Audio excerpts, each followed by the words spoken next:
ఓం గం గణాధిపతయే నమః. ఓం శం ప్రత్యంగిరాయ నమః. ఓం లం వారాహ్య నమః. ఓం హ్రీం సకల సిద్ధ గురుదేవతాభ్యో నమో నమః.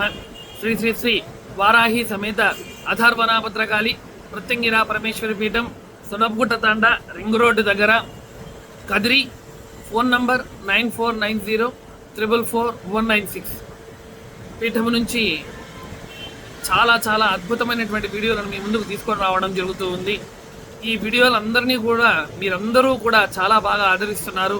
ఇదే విధంగా ఆదరించి ఛానల్ యొక్క గ్రోత్కు, అదేవిధంగా ఈ యొక్క కష్టములతో బాధపడేటువంటి వారికి ఈ వీడియోలను షేర్ చేసి, లైక్ చేసి, కమెంట్ చేయడం వలన వారికి కూడా మీరు మంచి చేసినటువంటి వాళ్ళు అవుతారని మనస్ఫూర్తిగా కోరుతూ, ఈరోజు వీడియోలో తదుపరి షట్కర్మంలో భాగమైనటువంటి ఉచ్చాటన ప్రక్రియను గురించి మీ ముందరికి ఈ వీడియోని తీసుకొని వస్తున్నాం. చాలామంది బాధపడుతూ ఉంటారండి. వివిధ రకాలైనటువంటి బాధ తెలియకుండానే జీవితంలో అనుకోకుండా ఒక ఉన్నతమైనటువంటి స్థానంలో ఉంటారు. చాలా అత్యున్నతమైనటువంటి ధనవంతమైనటువంటి స్థాయిలో ఉంటారు. ఉన్నటువంటి వారు ఉన్నట్టుండి అక్కడి నుంచి కిందికి పడిపోతారు. పడిపోయి చాలా రకాలైనటువంటి కష్టస్థితికి జారుకొనిపోతారు. జారిపోయినటువంటి వారు ఏమీ చేయాలి, ఎలా చేయాలి, ఎలా ముందు స్థాయికి చేరుకోవాలి, ఏ విధమైనటువంటి వ్యవహారము చేస్తే తిరిగి మేము ముందు స్థాయిలోనికి వెళతాము అనేటువంటి రకరకాలైనటువంటి ఆలోచనలతో ఉంటూ ఉంటారు. ఈ ఆలోచనలతో ఉన్నటువంటి క్షణములో వారు ఏమి పని చేస్తున్నారు, ఏ విధమైనటువంటి పని చేయాలి, ఏ రకమైనటువంటి కార్యక్రమం చేసుకుంటే ముందుకు వెళుతారు అనేటువంటి దాని గురించి ఎంత ఆలోచన చేసినా కూడా బుద్ధి అనేటువంటి స్తంభనం జరిగిపోయి ఉంటుంది. బుద్ధి మాన్యం అనేటువంటిది ఏర్పడిపోయి ఉంటుంది. ఏమి చేయాలి, ఎలా చేయాలి అనేటువంటి స్థితి అనేటువంటిది కనిపించదు. కనిపించకపోగా వారు చేస్తున్నటువంటి పని మీద దృష్టి కానీ, స్ఫురణ కానీ ఏదీ ఉండదు. ఇలా జరిగినటువంటి విషయాన్నే వారు పదే పదే తలుచుకొని బాధపడుతూ వారికి తెలియని స్థితిలోనే ఒక రకమైనటువంటి పిచ్చి తత్వంలోనికి వెళ్ళిపోతారు. అనగా మానసికమైనటువంటి డిస్టర్బెన్సెస్ జోలికి వెళ్ళిపోతారు. ఆరోగ్యం అనేటువంటిది రోజు రోజుకు క్షీణించిపోతూ ఉంటుంది. ఆరోగ్యంలో రకరకాలైనటువంటి కొత్త కొత్త జబ్బులు వస్తూ ఉంటాయి. ఒకరోజు తలనొప్పి, ఒకరోజు కాళ్ళు చేతుల నొప్పి, ఒకరోజు కడుపులో నొప్పి, ఒకరోజు శరీరంలో ఆపాద మస్తకం వరకు కూడా నొప్పులు, వాంతులు, విరేచనాలు, విపరీతమైనటువంటి జ్వరము, విపరీతమైనటువంటి నిద్ర లేనితనం, ఇలాంటి రకరకాలైనటువంటి ఒక రోజు ఉన్నటువంటి వ్యవహారం రెండో రోజుకు ఉండదు, రెండవ రోజుకు ఉన్నటువంటి వ్యవహారం మూడవ రోజుకు ఉండదు. ఇలా రోజు రోజుకు వారి స్థితి దిగజారిపోతూ ఉంటుంది. ఇలా దిగజారిపోతూ వారి యొక్క కర్మస్థితిని బట్టి, గ్రహస్థితిని బట్టి, ఇక్కడ అండర్లైన్ గ్రహస్థితిని బట్టి కూడా వారి మీద ఈ ఉచ్చాటనం అనేటువంటి క్రియ చాలా చాలా చాలా ప్రభావవంతంగా పనిచేస్తుంది. ఈ ఉచ్చాటన క్రియను చేసేటువంటి వాడు చాలా సమర్థుడై ఉంటాడు. ఇలా ఆ వ్యక్తిని ఇబ్బంది పెట్టి ఆ వ్యక్తి ఆ యొక్క గృహమునందు కానీ, లేదా ఆ గృహము, ఆ ఊరు, ఆ ప్రదేశమును వదిలిపెట్టి పారిపోయే స్థితికి తీసుకొని వెళ్ళిపోతారు. అనగా ఆ యొక్క స్థాన భ్రంశమును చెందింపచేస్తారు.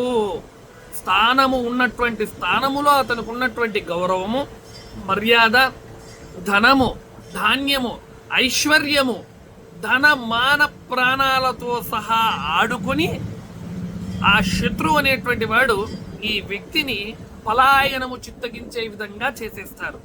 చేసేటువంటి ఈ మొత్తము ప్రక్రియను, ప్రాసెస్నే ఉచ్చాటనము అనేటువంటి పేరుతో వ్యవహరిస్తారు. ఈ ఉచ్చాటన క్రియగాన జరిగిందని అనుకోండి, తీయాలి ఈ క్రియను, తంత్ర కాట్ చేయాలి, తంత్రమును పరిష్కారము చేయాలి, తంత్ర నివారణ చేయాలి అని అంటే చాలా క్లిష్టమైనటువంటి ప్రక్రియ. చాలా క్లిష్టమైనటువంటి ప్రక్రియ. చేసేటువంటి పని శ్మశాన క్రియల ద్వారా, మహోన్నతమైనటువంటి వామాచార హవనముల ద్వారానే ఇలాంటి యొక్క క్రియలను శీఘ్రకాలంలో నివారణ చేయవచ్చు. లేదా వ్యక్తులు, కుటుంబములకు మొత్తము కూడా ఈ ఉచ్చాటన ప్రక్రియ సంభవిస్తుంది. ఎందుకంటే ఇది చేసిన వ్యక్తి చేపించుకున్నటువంటి తాంత్రికుని ద్వారా ఈ క్రియ ఎవరి మీద ప్రయోగం చేశారో ఆ వ్యక్తికి సంబంధించిన కుటుంబ సభ్యులు అందరూ మరియు వారి యొక్క గృహము మరియు వారు చేస్తున్నటువంటి వృత్తి కావచ్చు, వ్యాపారము కావచ్చు, వారి యొక్క ఇతరత్రమైనటువంటి వ్యవహారాలు అన్నీ కూడా ఇబ్బంది పడతాయి. కనుక ఇది ఒకరి మీద చేసేటువంటి ప్రయోగం కాదు. ఈ ప్రయోగం వల్ల సకుటుంబ సపరివార సమేతంగా అందరూ ఇబ్బంది పడతారు. కనుక ఇలాంటి ఉచ్చాటన ప్రక్రియను ఏ విధంగా చేస్తారు, ఎలాంటి ద్రవ్యములను వాడతారు, ఏ ద్రవ్యములు వాడడం వల్ల ఏ విధమైనటువంటి ఉచ్చాటనం జరుగుతుంది అనేటువంటి ఉదాహరణతో వ్యవహరిస్తాను. సంపూర్ణమైనటువంటి మంత్రమును ఇందులో నేను ప్రస్తావన చేయను, ఎందుకంటే చాలా మంది చెడుకు వాడుతున్నారు కాబట్టి. అలాంటిది కాకుండా వాడేటువంటి పదార్థముల గురించి ఇందులో తెలియజేస్తాను.